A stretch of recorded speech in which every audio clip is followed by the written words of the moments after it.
Sabi po niya doon po sa verse 45, ano po, moreover, the word of the Lord came unto me, saying, Son of man, set thy face toward the south, and drop thy word toward the south, and prophesy against the forest of the south field. And say to the forest of the south, Hear the word of the Lord, thus saith the Lord God, Behold, I will kindle a fire in thee, and it shall devour every green tree in thee, and every dry tree. The flaming flame shall not be quenched, and all faces from south to the north shall be burned therein.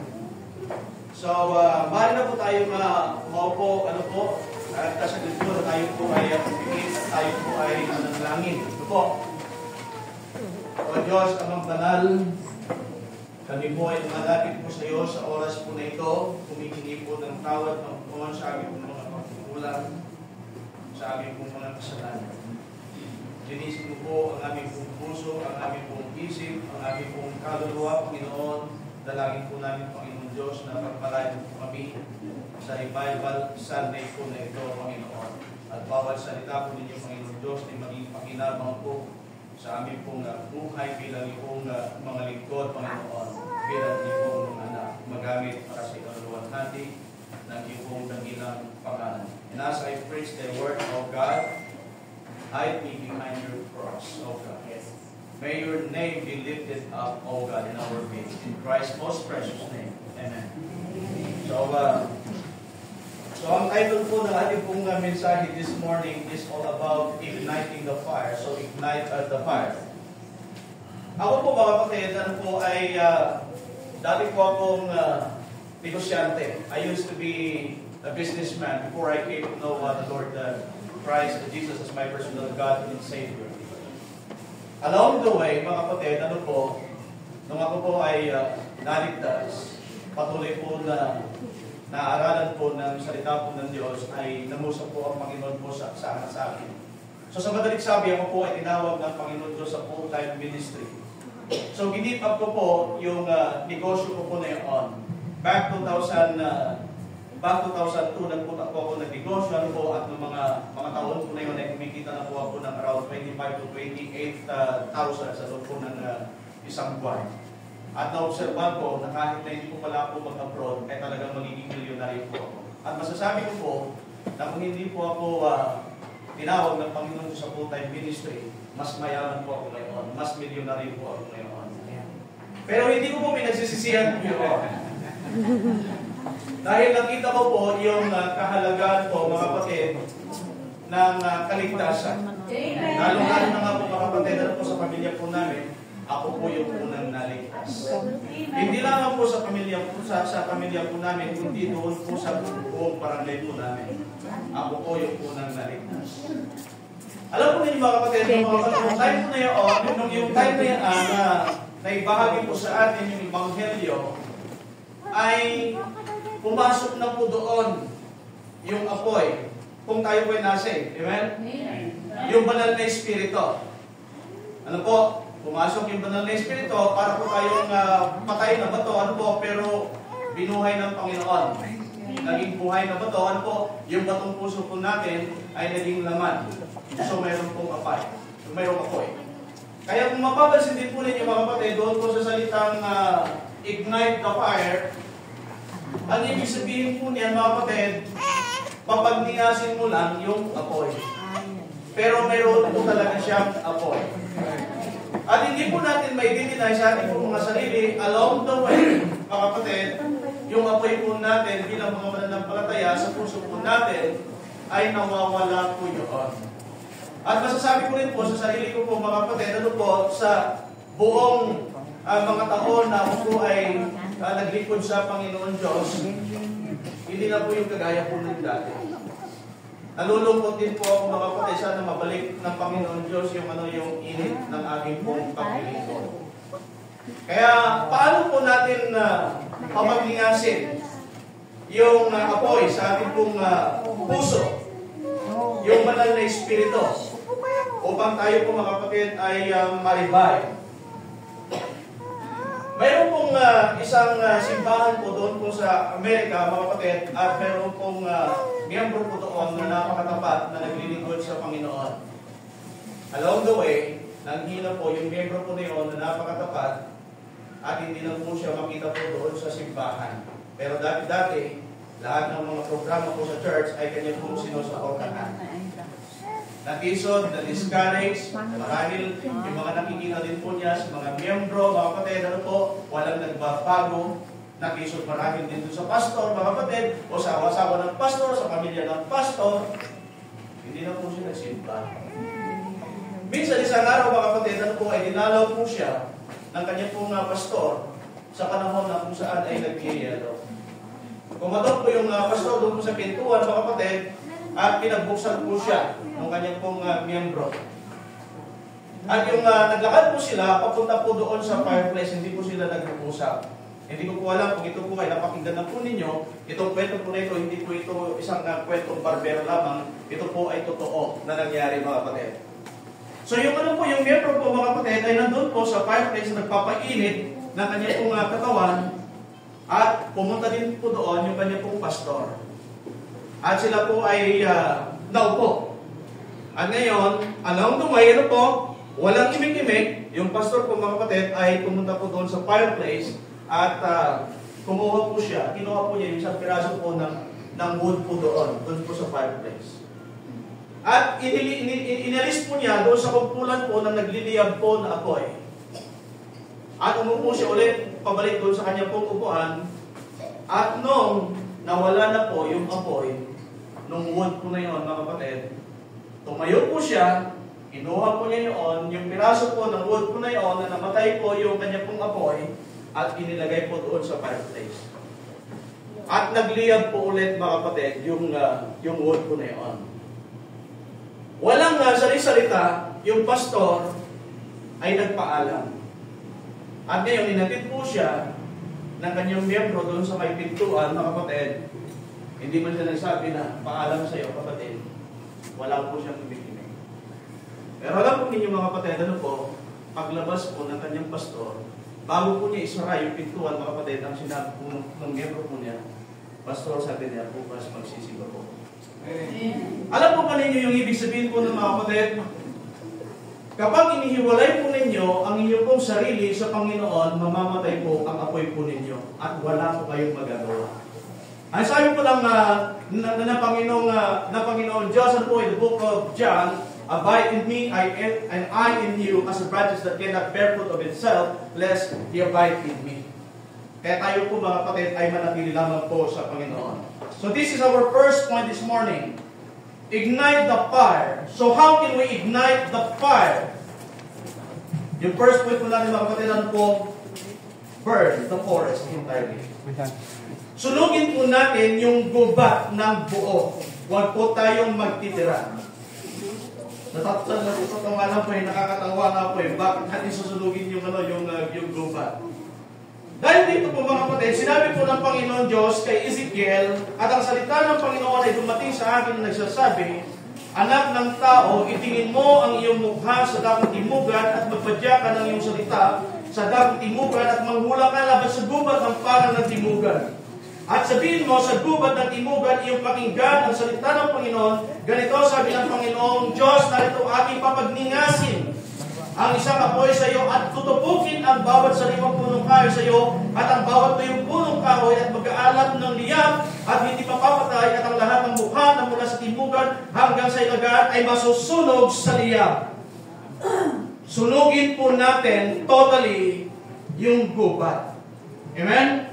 In the book of Isaiah, mga kapatid, ano po, 32 and 11 to 15, kung babasahin po ninyo ng mga kapatid, ang gubat po na ito, mga kapatid, ay dati po siyang lupain na maganda. Ano po, kung pwede po ninyo itong i-jot down, ano po, pero ni-research ko po ito, yung gubat po na ito, mga kapatid, in the book of Isaiah, maganda po siyang gubat, at maganda po siyang lupa. It is used to be a pleasant field, it is used to be a fruitful field, it is used to be a crowded city. Tinitirahan po ng marami pong mga tao. Ano po? But it was being forsaken.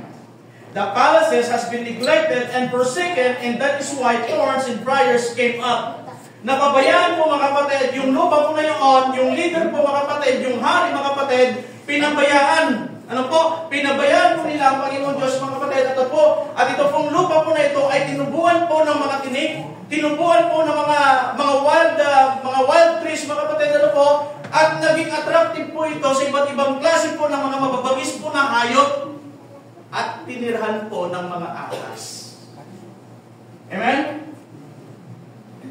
Kapag ang isang lupa ay hindi po siya na-maintain, tutubuan po talaga yan ng tinik. Sabi po, doon po sa church po namin doon sa San Jose, mga kapatid, ano po, nung wala pa pong bakod po yun, wala pong nag-maintain, talagang napakasukal. Nung kami po, mga kapatid, ay naglinis, mga kapatid, mayroon po doong napakalaking ahas na nabuha. So, ganoon din po ang puso po natin. Kapag hindi po na-maintain yung puso po natin sa pamamagitan po ng Word of God, in the book of Psalms 119 verse 9 to 11, sabi po niya doon sa paano lilinisin ng binata ang kanyang daan sa pagdinig sa iyong salita. So the more we apply the Word that we heard from the Word of God, tayo po ay nalilinis. Kaya kapag tayo po, hindi po natin ina-apply yung mga napapakinggan po natin, mga kapatid, sa salita po ng Diyos, ano po, the more na ito po ay tinutubuan ng tinik at nagiging bahay po ng mga mababangis po na hayop. Kung mapapansin din po ninyo, in the book of Luke chapter 10 verse 3, ang sinabi po doon ng Panginoong Kristo, "Go your ways, behold, I send you forth as lambs among wolves." So tayo po, mga kapatid, ay ipinadala ng Panginoon Diyos sa gitna ng mga wolves, ano po, ng mga lobo. Hindi naman po nakatira ang mga lobo po doon po sa bahay. Sila po ay nakatira po sa gubat. Amen? So that means kapag gubat, mga kapatid, mapanganin. Doon po sa Matthew chapter 7 verse 15, ang sabi po ng Panginoon Kristo po doon, "Beware of false prophets, which come to you in sheep's clothing, but inwardly they are ravening wolves." So that means, ang mundo po na ito, mga kapatid, ano po, para siyang gubat na mapanganib. In the book of Ezekiel, chapter 22, verse 24, ang sinabi ng Panginoon Diyos kay Ezekiel, "Son of man, say unto her, Thou art the land that is not cleansed, nor rain upon in the day of indignation." Ang sinabi ng Panginoon Diyos, sabihin mo sa mga tao, sabi niya, ikaw ay isang lupain, sabi niya, na hindi nalinis. At hindi naulanan, sabi niya, sa kaarawan ng kapuotan, yung kagalitan. Alam po ninyo yung sinabi po niya doon, para kang isang lupa na hindi nalinis, isang lupa na hindi naulanan sa panahon ng kapuotan. Alam po ba ninyo yung ibig sabihin po noon? Kapag yung pastor po natin nangangaral ng mga salita na tinabagan napakabigat po sa atin, na nagtutuwid po sa atin, sa ating po mga kalikuan, ano po? At hindi po natin yung pinakinggan, mga kapatid, ano po, hindi po natin yung tinake ng positibo sa ating pong buhay, nagpadala ang Panginoon Diyos ng ulan, pero hindi inabsorb ng panin po na yun, yung ulan po na yun. Kaya po dyan po sinabi ng Panginoon Diyos kay Ezekiel, para kang isang lupa na naulanan, sabi niya, pero hindi ka tumubo, lumago at nagbunga. Ang lugar po ng Metro Manila ay binansagan po ng malawak at mapanganib na gubat. Pero sa katotohanan po, mga kapatid, meron po mas masahol po doon na hindi alam ng bilyon-bilyon na tao na ang mundo na ito ay isang napakalawak at napakamapanganib na gubat. At ito ay isang malawak at mapanganib na gubat na siyang lumalason at pumapatay sa puso at isip ng tao. Ang gubat, mga kapatid, ano po, ay sumisimbolo sa mundo. Ito po ay tirahan ng iba't ibang klase ng tao, mga kapatid, ano po, ng krimen, mga kapatid. Ang gubat, mga kapatid, ay tinatahanan din ng iba't ibang klaseng mababangis po na hayop at ng ahas. Totoong napakamapanganib. Kung mapapansin po ninyo, in the book of 1 John, chapter 2, verse 15 and 16, ang sinabi po niya doon, "Love not the world, neither the things that are in the world. If any man love the world, the love of the Father is not in him. Kailangan din po natin i-examine po mga kapatid kung kanino po tayo mas nai-inlove. Kung tayo po ay nai-inlove sa mundo o sa Panginoon. Kasi sinabi po niya dito, if any man love the world, the love of the Father is not in him. Baka hindi ka ligtas kung mas in love ka sa mundo kaysa sa Panginoon. In James chapter 4, verse 4, the friendship of this world is enmity with God. Whosoever therefore will be a friend of this world is the enemy of God. Kaya napakahirap po mga kapatid na tayo po ay maumaling po sa mga kayamanan po ng mundo po na ito. Ano po? Dahil kapag tayo po ay naumaling po sa makayamanan po ng mundo po na ito, sa sistema po ng mundo po na ito, ang kalaban po natin ay ang Panginoon Diyos. Kaya kung mapapansin po ninyo, kahit tayo po ay magkaman po ng maraming pera ng salapi sa mundo po na ito, outside the will of God, wala po tayong kapayapaan. Why? Because the Bible says, wealth, God, and vanity shall be diminished, and the blessing that comes from the Lord, make it rich, and he added no sorrow to it. Mayroon po akong mga member po doon po sa church namin po doon sa, naupisan po namin doon po sa Western, doon po sa San Jose. At sila po mga kapatid ay nandun na po sila sa Italy. Pero itong mga tao po na ito mga kapatid, sinabihan po sila na huwag silang mag-a-attend sa mga ganitong simbahan dahil ang mga born again, sabi ko, karamihan po sa mga born again, sabi ko, ay mga class A po yung mga yan. At ang class A, sabi ko, mananatiling class A, sabi ko po sa kanila. Hindi po natin sila kapareho. Kaya itong mga to, hindi po sila nakinig at sila po ay nag-attend po sa mga born again po doon na iba po yung doktrina. At alam po ninyo mga kapatid, itong mga tao po na ito, sila po ay naligaw spiritually. Mayaman po sila. Nagtayo po sila, 3 bahay po mga kapatid. Napakalawak ang kanila pong lupain mga kapatid. Pero alam po ninyo ngayon mga kapatid, kapag sila po ay nagbabalik bayan, nag-iinuman. Hindi na po sila makabalik doon po sa simbahan.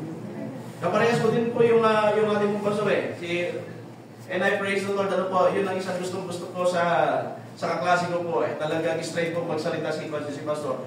Ganon din po ako. Sabi ko, kung hindi kayo makikinig, sabi ko, hindi kayo pwede dito sa simbahan na ito. Kaya yung mga tao po na yun, hindi na po sila nag-atid mo doon po sa church po namin.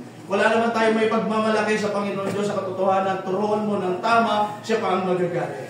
Amen? Kaya mahirap po mga kapatid na kapag tayo po ay nakarinig po ng Word of God, gaano po ito kabigat sa pakiramdam po natin, kung totoo naman, bakit hindi mo siya i-intake? Para ikaw ay lumago spiritually. Amen? The more we conform to this world, the more we get lost and destroy our lives in a massive jungle. Kapag tayo po mga kapatid, ay nakikiayon po sa takbo ng sanlibutan po na ito, the more na inililigaw po natin ang ating pong sarili sa isang napakalawak po na gubat. Amen?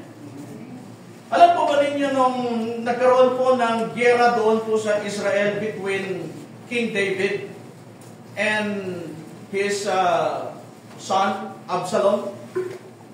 Bumasa po tayo mga kapatid, in the book of 2 Samuel, chapter 18, verse 6 and 9. Kung bakit kailangan po natin na sunugin yung gubat, ito po ang dahilan mga kapatid. 2 Samuel chapter 18. Beginning po doon po sa verse 6.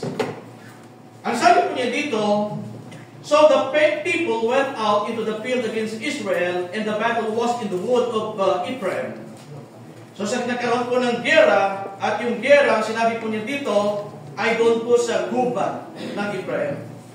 At ang sabi po niya doon, mga kapatid, sa verse 8, sapagkat doon ang pagbabaka ay nakanat sa ibabaw ng buong lupain, at ang gubat ay lumamon ng higit na bayan sa araw na iyon kaysa nilamon ng taba.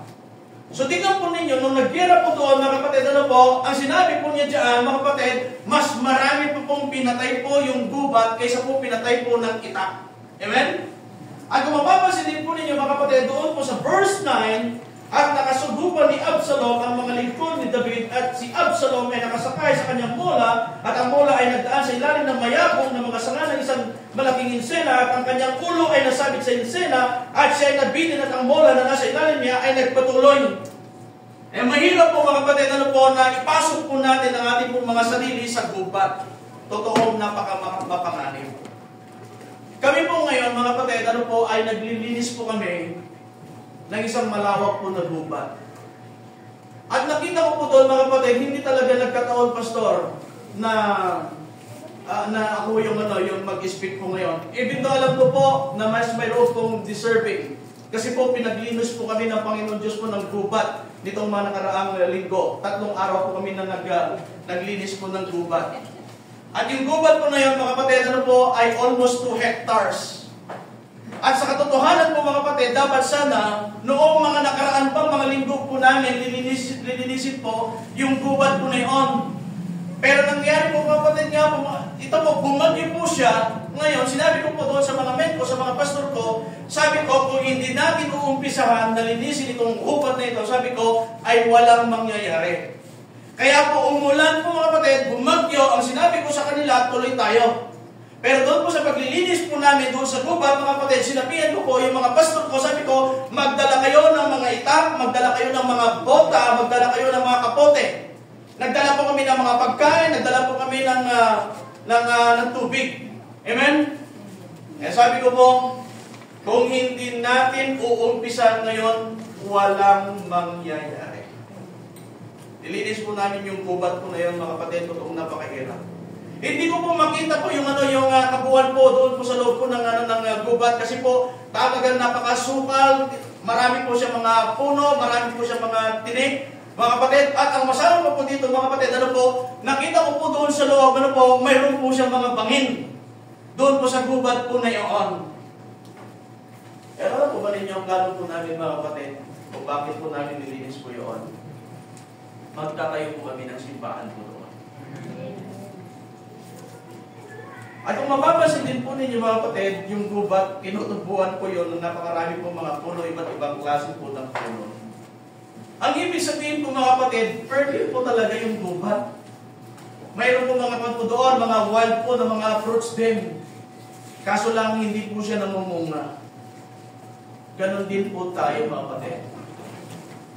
Maganda po yung puso po ninyo.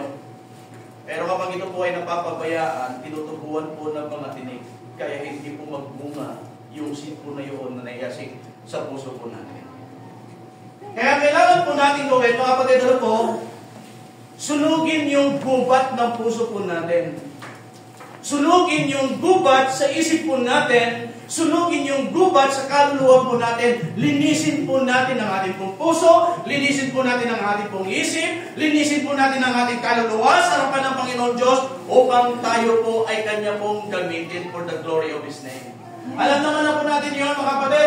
Hindi mo naman siguro gagamitin po yung isang vessel na marumi. Amen? Lilinisin ka muna. Kahit ang ultimo yung baso na pinag-inuman mo, ay hindi yan siguro iinuman ng kahit sinuman, lilinisin po muna yun. So, ganun din po tayo. Kaya kung mapapasin po ninyo, mga kapatid, hindi po tayo nagagamit ng gusto ng Panginoon Diyos. Bakit? Kasi po tayo po ay marumi sa harapan po ng Panginoon. And we need cleansing, constant cleansing from the Lord. Kailangan po natin na sunugin yung gubat sa puso po natin. Mayroon po mga pagkakataon, mga kapatid, na yung mga kasama ko, talagang naligaw po doon sa gubat po na yun. Dahil talagang napakalawak, almost 2 hectares, Pastor. Talagang nagsisigawan kami. Pastor Romy, Pastor Joseph, Pastor Jomari, para lamang po mahanap po namin ang isa't isa. At alam po ninyo, mga kapatid, mayroon din mga pagkakataon na ako pa talaga dumaus-dus po doon po sa napakalalim po na tubig. Kailan ang panahon? Ay sabi ko nga po, kahit bumabagyo, umuulan, mga kapatid, now is the time. Kung hindi po natin gagawin yan ngayon, walang mangyayari po sa atin. Kailangan ko rin po ng revival sa aking pong buhay. Alam po ninyo, along the way, sa paglilingkod ko po sa Panginoon, naramdaman ko din, Pastor, yung panghihina. Pero sabi ko sa Panginoon, Lord, kung hindi mo na ako gagamitin, mas mabuti pa na mamatay na lang ako. Binigyan mo ako ng katuwang sa buhay, nandiyan yung asawa ko, hindi naman ako naghihirap sa katotohanan na sabi ko, pero kung hindi mo na ako gagamitin, sabi ko, mas masaya ako kung mamatay na lang ako. Pero alam mo, Panginoon, gusto kitang paglingkuran ng higit pa. Eh, nag-uusap kami kanina ni Pastor, tinatanong niya kung ano yung pangalan po ng church po namin. Iba-iba po yung pangalan po ng mga church po namin.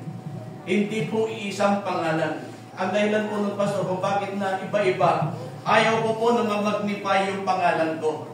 Kapag sinabing Northeast Independent Baptist Church at doon sa outreach na yun ay Northeast din, sasabihin ay isa lang yan, isa lang yung nagtayo ng church na yan. Para hindi po makita po ng mga tao, hindi po ako yung mamagnify.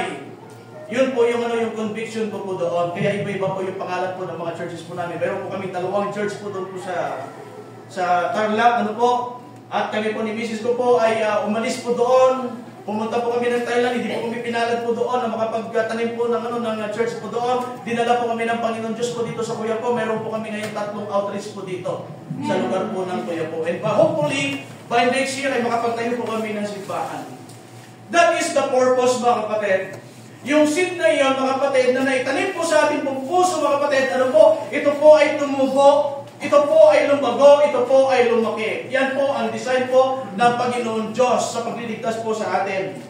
Bukod sa langit, mga kapatid, kung mapapansin din po ninyo dito, mga kapatid, ito pong si Absalom, pumasok po siya doon sa gubat po na yun. At kilala naman po natin ito pong si Absalom. Siya po ay rebelding anak. Mahirap po na tayo po ay mag-rebelde. Kung mapapansin din po ninyo, ang description po ng Biblia kay Absalom, from head to foot, mga kapatid, wala po siyang kapintasan. Siya po ay magandang lalaki. Kung nakikita ninyong gwapo si Alden Richards, si Dingdong Dante, si Aga Bulak, si Richard Gomez, wala pong kwenta po yan pagdating po kay Absalom. Gwapo po siyang lalaki. Pero tingnan po ninyo, mga kapatid, pumasok po siya doon sa gubat. Yung kanya pong buhok na mahaba, mga kapatid, ay nasabit po sa sanga. At alam po, masaklap pa po dito, mga kapatid, doon po siya inilibing sa gubat. Gusto po ba natin yun, mga kapatid? Paglayo po natin sa Panginoon, pagpasok po natin sa gubat, hindi na po mabalik po yung katawan po natin, doon na lamang po siya. Pinapunan na po siya doon. Ito pong si Absalom. I guarantee you, my dear beloved in the Lord, none of these things that this world could offer you can give you any satisfaction in life. Right. Wala pong ibibigay ang mundo po na ito na satisfaction po sa atin. Yan po ang totoo. Alam po ba ninyo, ito po si Solomon, ito po Ecclesiastes, yung kanya po patotoo po doon. Siya po ay nag-asawa po ng 1,000. Ang sabi po niya, ako ay humahanap, sabi niya, ng mga bagay doon sa 1,000 na yon na parang isang tao. Pero wala akong nasumpungan na kahit na ano. Anya ti kahit nang asawan da iti ako. Oray no sa ngaribo iti asawam, madi ka nga makontento. Madi ka nga maragsakan. Amen? Oray pa no bilyon-bilyon iti kwartam, madi ka nga maragsakan no atayo ka binapod Diyos. Yun po ang katotohanan. Kaya sabi ko nga sa Panginoon, Diyos ko, sabi ko, dinala mo na ako sa iba't ibang lupanog ng mundo, sabi ko. Pero sabi ko, mas masaya pa rin ako, Panginoon Diyos, kapag ginagamit mo po. Ang mahirap po kasi sa atin, mga kapatid, at realidad po ito sa church. Meron po isang batang pastor na nawitnisan ko po ito nung siya po ay maliit pa. At nung siya po ay nagbinata, nag-preach po siya doon sa church. Sabi po niya, yung sapatos na binili mo na bago, sabi niya, ayaw mong madumihan. Di ba ganun din po, mga kapatid, yung nung tayo pa yung unang nasig, on fire po tayo. Parang yung sapatos mo na yun na bago, ayaw po natin na maapakan, ayaw natin madumihan, lalabahan mo kaagad. Pero sa paglipas ng mga araw, yung bagong sapatos na yun, okay na lang na natatalsikan ng dumi, nakakaapak ng tayo, hindi mo na siya nililinis. At ganoon din minsan yung kaligtasan na tinanggap natin sa Panginoon. Yun ang dahilan kung bakit nawawala po yung apoy. At napapansin po natin, mga kapatid, hindi na tayo magamit ng gusto ng Panginoon. At masasabi ko po, mga kapatid, Pastor, guilty din ako doon. Yung mga dati ko pong ginagawa po noon, hindi ko na po magawa. Sa katotohanan, Ultimo yung mga araw sa totoo, hirap na ako. Dahil sa katotohanan, pastor, hindi na ako halos nagpipreach. Ako po, nagtuturo po ako ng Sunday school lang sa church. Once in a blue moon na lamang po akong mag-preach, parang hindi ko na alam na mag-preach, Panginoon. Hindi po ako totoo. But we really need to ignite at the fire. Kailangan po nating sunugin ang gubat sa puso po natin. Kailangan po natin sunugin ang gubat sa isip at kaluluwa po natin, sa espiritu po natin upang tayo po ay gamitin ng Panginoon. Mayroon pong isang tao, doon po sa isang opisina sa kumpanya. Sila po magkakaibigan, mga kapatid, ay lumabas, nag-outing. Ito po, doon po sa Amerika. At itong lalaki po na ito, ay siya po bumibita lagi. Kumbaga siya yung bumabangka. At sila po ay pumunta doon po sa Amazon Forest. Pagpasok po nila doon, mga kapatid, mayroon pong guide, tourist guide. Pero ito po, dahil nagyayabang po siya, mga kapatid, akala po niya, yung talino po niya sa secular ay kaya po niya gamitin po doon po sa loob po ng gubat, mga kapatid. Umiba po siya ng daan. Hanggang sa siya po ay naligaw, mga kapatid. Lakad po ng lakad.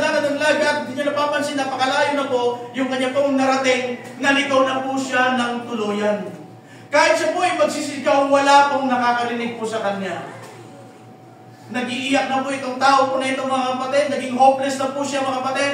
Ginawa na po niya yung paraan para makalabas doon po sa massive jungle po na yun. Pero hindi po niya masumpungan po yung exit o yung entrance na kanya pong pinasukan. Naghanap po siya ng bato, mga kapatid. Napakahirap po yun, yung unang panahon. Yung kinakaskas po yung dalawang bato. Naglagay po siya doon, mga kapatid, ng mga tuyo, ng mga dahon. Kinikis-kis po niya, mga kapatid. Ang ginawa po niya, mga kapatid, nung nag-ignite po yun, mga kapatid, hinipan po niya yun, sinunog po niya yung isang parte po ng gubat. At pumailan lang po yung usok, mga kapatid, at doon po siya na-recover.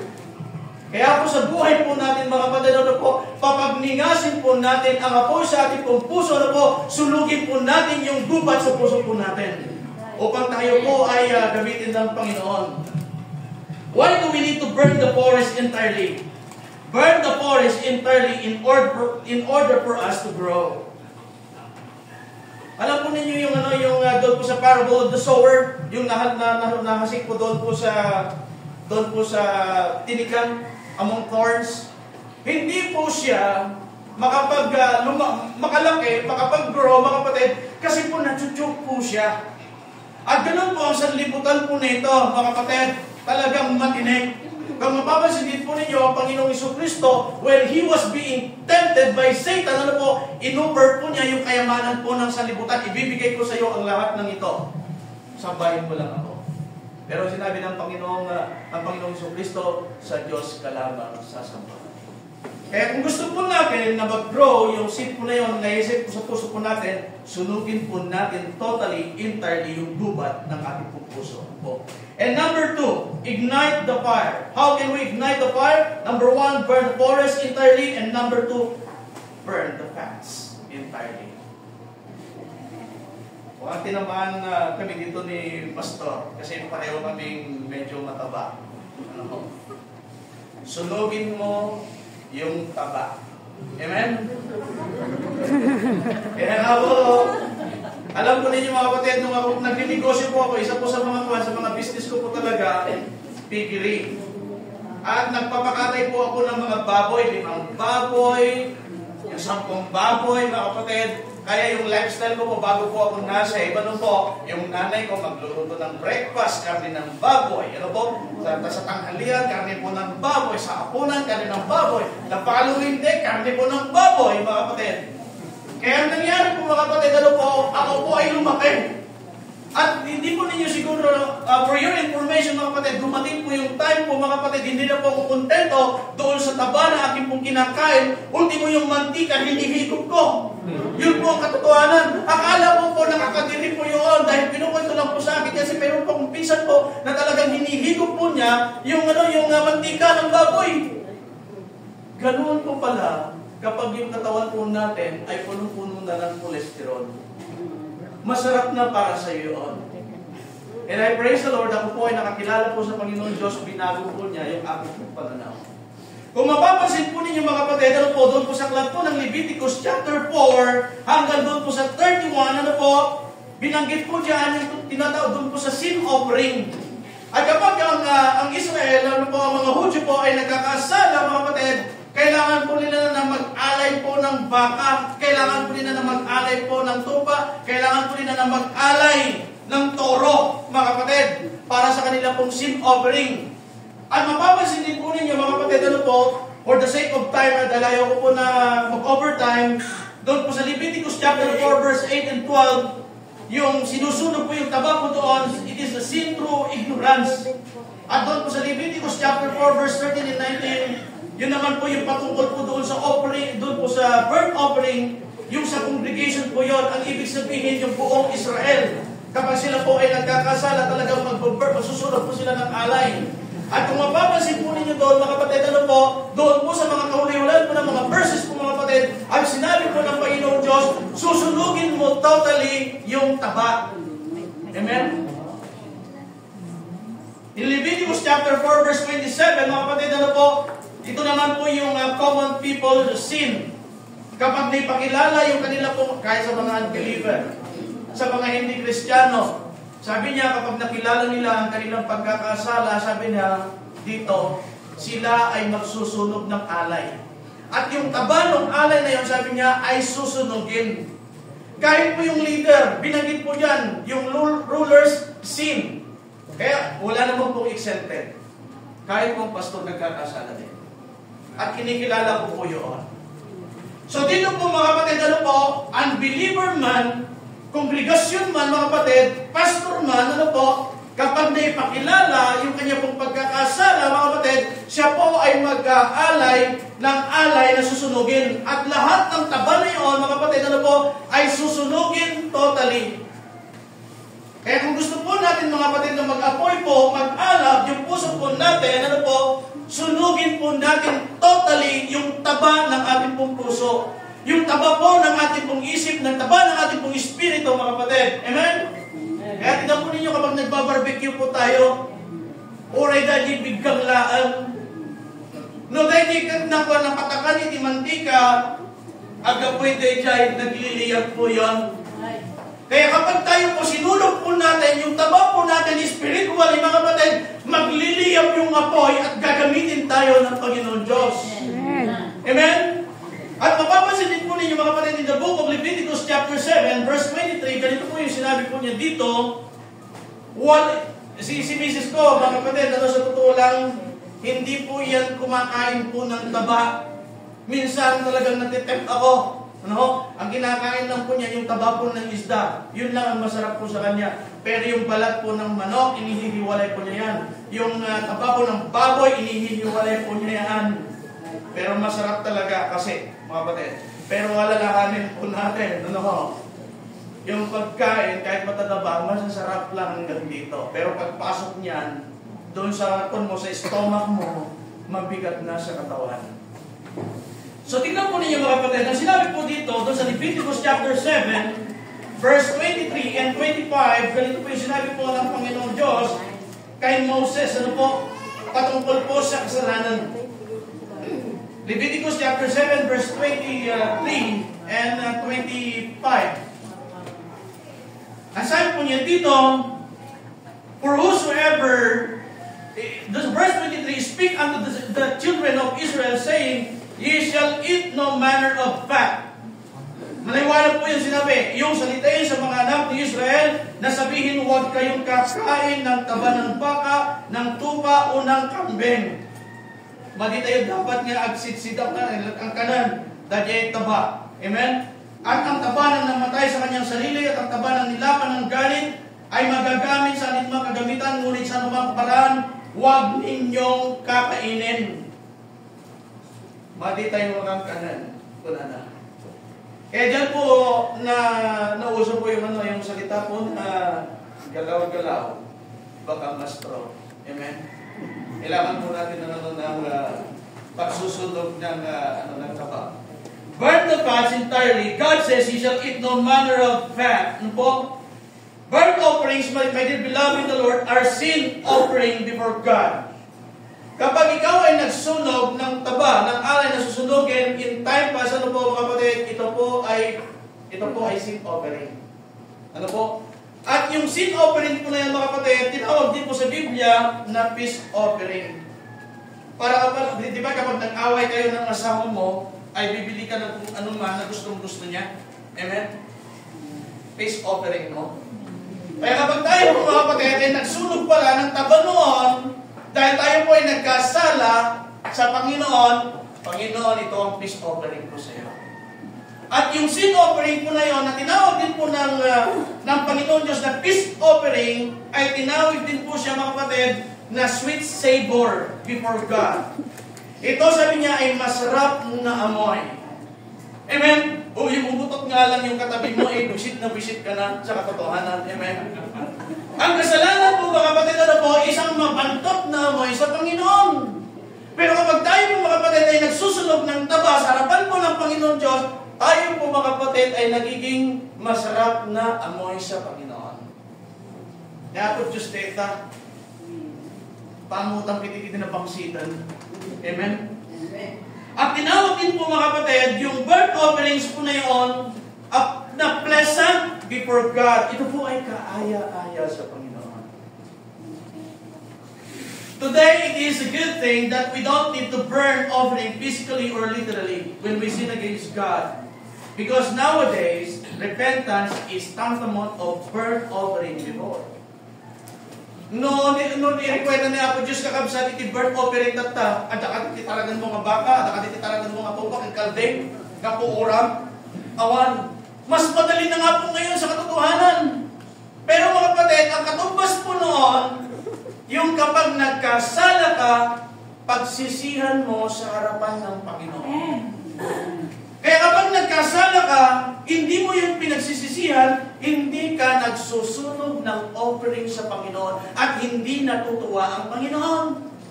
Amen? Kaya tingnan po niyo si David mga kapatid. Makasalanan din po si David na kagaya po natin. Pero dahil siya po mga kapatid, nare-realize po niya yung kanya po mga pagkakamali, yung kanya po mga pagkakasala, natutuwa pa rin ng Panginoon Diyos sa kanya. Kaya mo ba kita sarili, dahil anak mo, kaya nakarami iti pasukan niya, kung dahil kapsat mo, madi man lang dumawat iti pamagawan, maragsakan na nata. Hindi po, tama po. Amen? So what we need to do, in order for us to ignite the fire and quench not the fire, we must burn the fats entirely.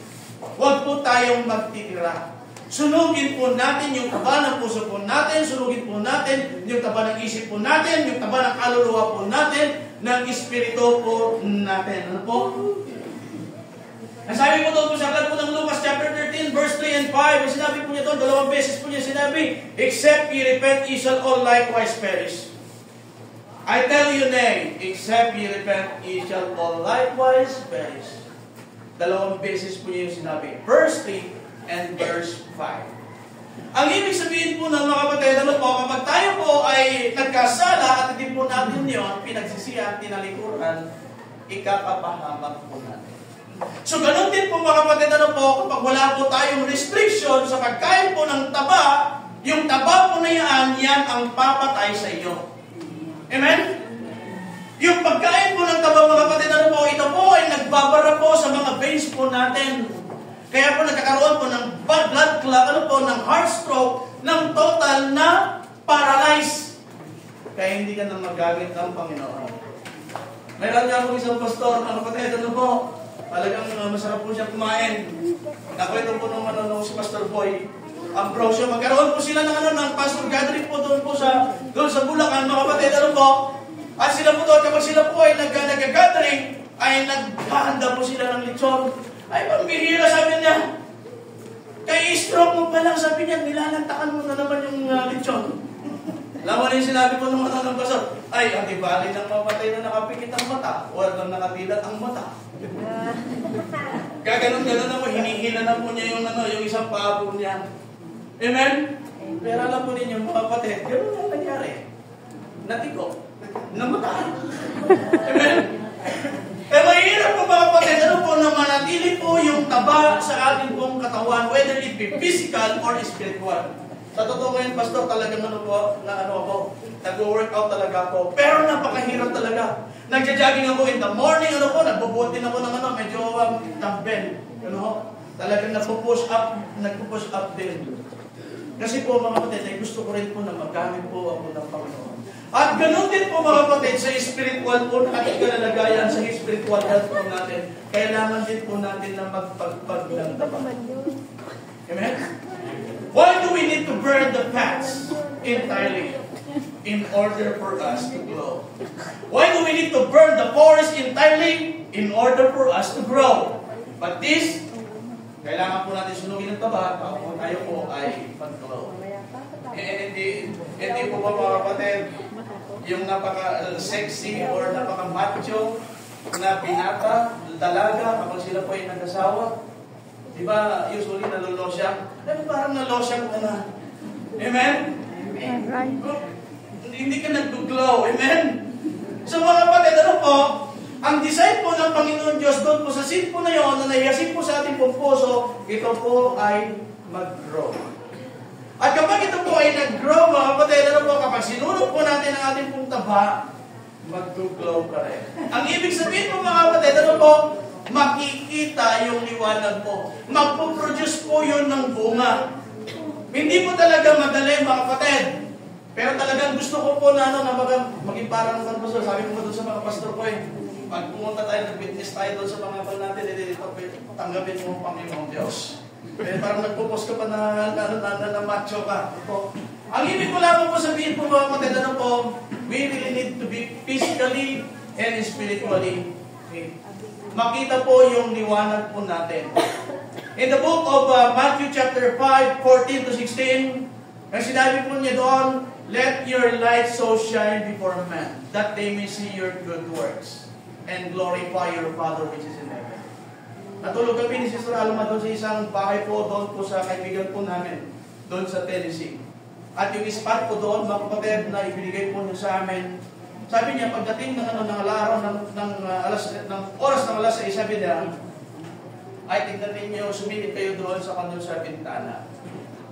Doon po mga kapatid, nagpukumpulan po yung mga firefly. At napakaganda pong tingnan. So ganun po tayo mga kapatid, pag tayo po ay nagsunog po ng taba spiritually, magbubunga at magliliwanag. At makikita po yun ng mga tao. Amen? So, how to ignite the fire? Burn the forest entirely. Number 2, burn the fats entirely. And number 3, burn the forbiddens entirely. Ang mahirap po kasi sa atin po mga kapatid, burn the forbiddens entirely. Kung ano po yung ipinagbabawal sa katotohanan, yun po ang masarap. Amen? In Leviticus chapter 5, verse 17, ganito po yung sinabi po ng Panginoon. Leviticus. Bear with me dahil medyo tumatanda na at hirap na talaga kahit sa pagbubuklat ng Bible. Ganito po ang sinabi ng Panginoon Diyos kay Moses in the book of Leviticus chapter 5, verse 17. At kung ang sinuman ay magkasala and if a soul sin and commit any of these things which are forbidden to be done by the commandments of the Lord, though he wished it not, yet is he guilty, and shall bear his iniquity. Kung ang sinuman ay magkasala, gumawa ng alinman sa mga bagay na inutos ng Panginoon na huwag buwin pagkamat hindi niya nalalaman, makasalanan din siya at magtataglay siya ng kanyang kasamaan. Kahit hindi mo alam yung batas, kapag ito po ay kasalanan, dahil yung batas ay batas. Ignorance of the law excuses no one. Kaya kahit tayo po ay nagkasala na hindi po natin namamalaya, kasalanan pa rin po yun.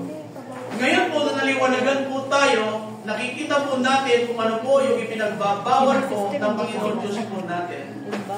Huwag na po nating gawin.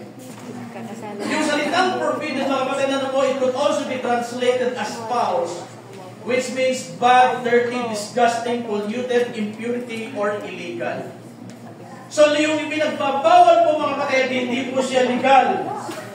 Ito po ay illegal. Hindi po siya tama. Do you remember during the Duterte government, nakapag-sequester po sila ng napakarami pong mga droga na nagkakahalaga po ng bilyon. At nakapag-sequester din po sila sa custom ng mga illegal na luxury cars. Ang ginawa po mga kapatid, ano po?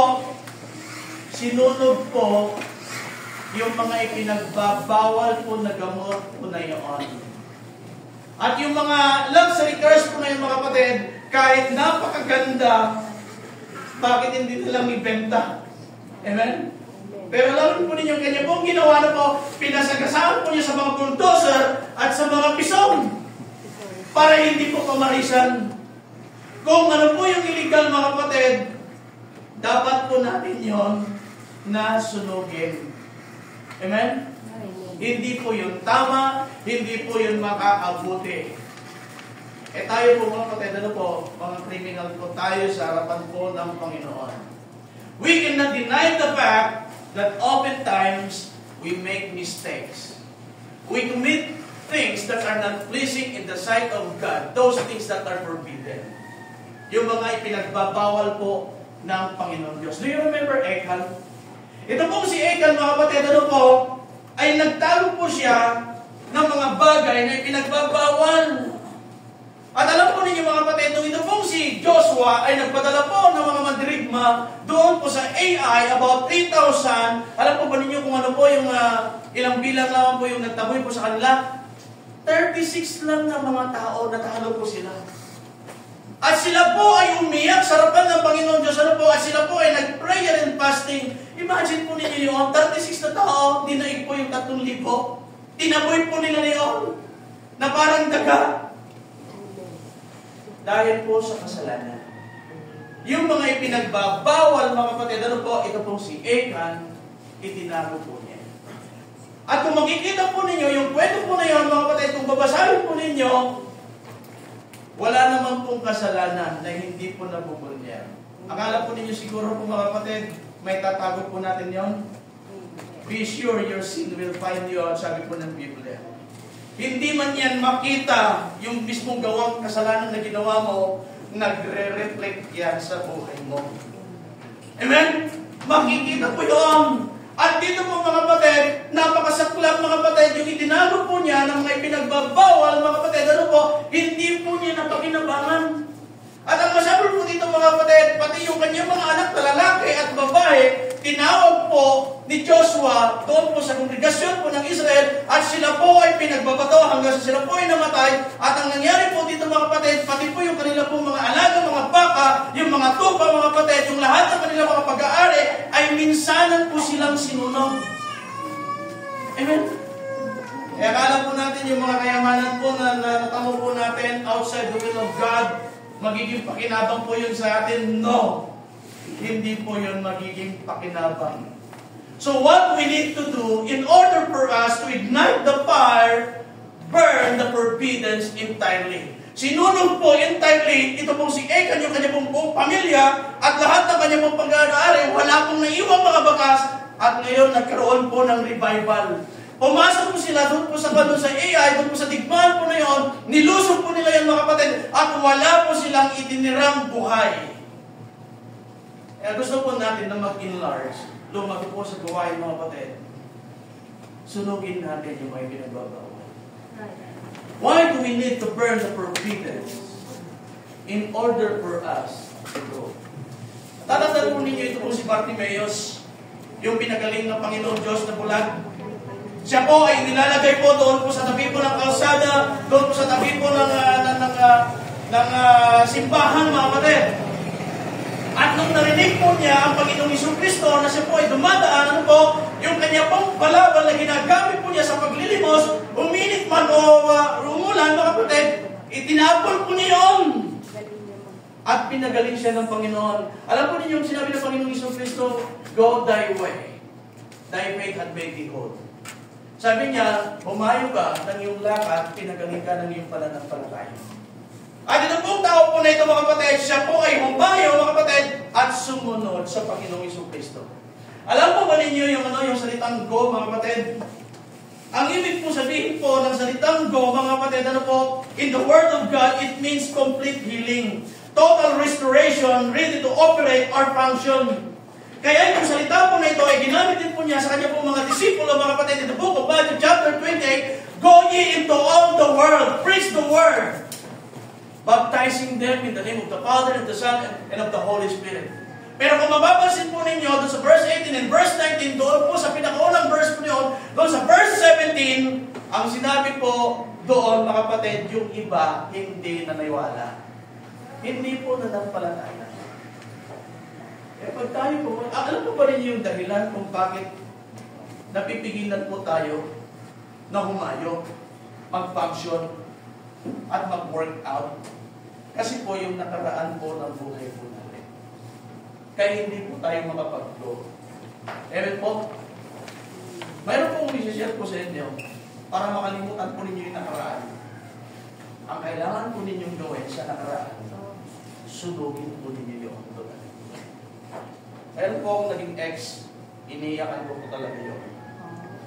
Yan ang totoo. Napamahal po ako sa kanyang pong pamilya, sa nanay, sa mga kapatid, sa kanyang mga pinsan. Pero, nag-end up na kanyang napangasawa ay hindi Kristiyano. Kristiyano siya actually. Eh, hindi pala kahit na Kristiyano ay yun ang kalooban ng Panginoon sa'yo. Yung mga picture niya, pastor, alam mo ginawa ko. Yung dami ng picture na yon, yung sulat, sinunod ko lahat yun. Pati yung kanyang mga mahal sa buhay, mga kapatid, yung mga cellphone numbers nila, tinanggal ko po sa cellphone ko. At alam po ninyo, pati yung cellphone na yun na nagpapaalala sa kanya, mga kapatid, winasa ko po yun. Kaya kung gusto po ninyo na makalimot po sa nakaraan po ninyo ng buhay, that this is the very reason, mga kapatid, ano po, kung bakit na napakahirap po natin na mag-move forward, because it is very difficult for us to let go of the past. So what we need to do is to let go of the past so you can grow. Amen? Ganun lamang po kasimple po yun. Just let go of the past. Alam po ninyo yung kantang Larawang Kupas? Sang Larawang Kupas. So si Pastor Wordley. Ang dahilan, mga kapatid, kung hindi, bakit na hindi po makapag-move on yung lalaki po doon na kumanta, kupas na yung litrato, nandun pa rin sa wallet po. Amen. Ganon din po tayo, mga kapatid. Dati naman po tayo manap ng job doon. Wala naman po siguro magsasabi dito, ipinanganak ka na na Kristiyano. Dahil ang kaligtasan, mga kapatid, individual po yun, tinanggap po natin sa Panginoon. Amen? Mayroon pa rin po tayong nakaraan po sa buhay po natin. Kaya napakahirap po para sa atin, mga kapatid, na sumulong dahil yung nakaraan po ng buhay po natin, binabalikan po natin yun. Yun po yung mga ipinagbabawal. Kaya, para tayo po ay makapag-go, just let go of the past. Sunugin natin kung ano po yung ipinagbabawal.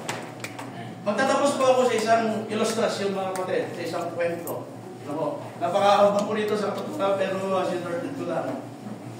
Mayroon pong, as I said earlier, before I go further in this message, nung tayo po, mga kapatid, ay naligtas, naglagay ng Panginoon Diyos doon ng apoy. But in process of time, along the way, dahil nadi-discourage po tayo, nawawala po yung apoy po niyon. Mayroon pong isang tao, mga kapatid, isang bata. At ito po ay lumaki po sa poder po ng mga Kristiyano. Yung nanay at tatay po niya ay mga faithful po na Kristiyano sa church. Pero itong bata po na ito, mga kapatid, ay wala po siyang interest sa Word of God. Wala po siyang interest po sa Biblia.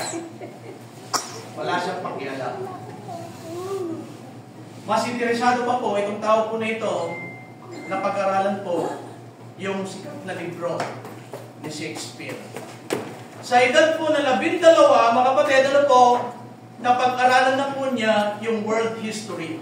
Napag-aralan na po niya yung buong kwento ng sibilisasyon po ng mundo sa edad po na 12.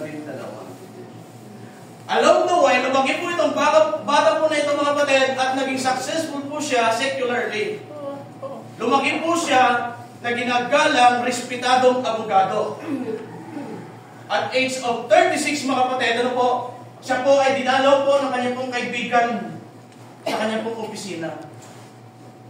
At ano po ng kaibigan po niya sa kanya, bakit hindi ka Kristiyano? Along the way, doon po sa conversation po nila ngayon, winitnisan po niya, nag-share po siya ng gospel. Tumanggap po itong tao po na ito at age of 36. Nasin po siya. Na-realize po niya na wala siyang alam sa Biblia. Bagamat siya ay isang matalino, magaling na abogado. Eh, hindi rin ibig sabihin na kapag meron kang pinag-aralan, mas magaling ka na sa Biblia. No. Pero alam ninyo mga kapatid, nung nasave po, itong tao po na ito, yung apoy sa kanyang puso nagninas ever since then. At nagpasya po siya na saliksikin po ang Biblia, pakilala ang Panginoon Diyos sa kanyang pong buhay. Pinag-aralan po niya yung Biblia at pinaglingkuran niya ang Panginoon. Sa madaling sabi mga kapatid, itong tao po na ito na lumaki sa puter ng mga Kristiyano, hindi po siya naging Kristiyano, pero nasave siya. At grow po siya mga kapatid. Nakita yung kanyang liwanag, pinaglingkuran po niya ang Panginoon. Itong tao po na ito mga kapatid, ay walang iba kundi si Cyrus. Si Cyrus Engerson Scofield. Noong 1909 mga kapatid, ano po, ay nailathala yung kanyang pong aklat na ginawa. At yun nga po, yung reference Bible po na ginagamit natin pastor. Si Cyrus Engerson Scofield. Back 2017, ako po ay nag-preach. Ginagamit ko kasi ito Itong Bible ko na tiglot. Ang liliit nito. Noong mga panahon na yun, lumabo po ang aking pong mga mata. So, napakahirap. Hindi pa ako nagsasalamin noon. Nahirapan po ako na basahin yung aking Biblia. Doon po sa Ingles, sa KJV. Binigyan po ako ng church po na yun ng Bible na large print. At ngayon, nag-travel po kami ni Mrs. ko sa isang church, ano po, at pinag-preach po ako ng Amerikano po doon. Sabi niya, may I see your Bible before you preach. Ipinakita ko po sa kanya yung Bible ko, now you preach. Yun po mga kapatid, si Cyrus Engerson Scofield. Paano naman po tayo mga kapatid? Individual po tayo na magbibigay sulit po sa Panginoon. Kailangan din po natin na mag-grow, kailangan po natin na mag-glow, kailangan po natin na mag-grow. Paano? Sunugin natin yung gubat ng puso po natin. Burn the forest entirely, burn the paths entirely, burn the forbidden entirely. Amen.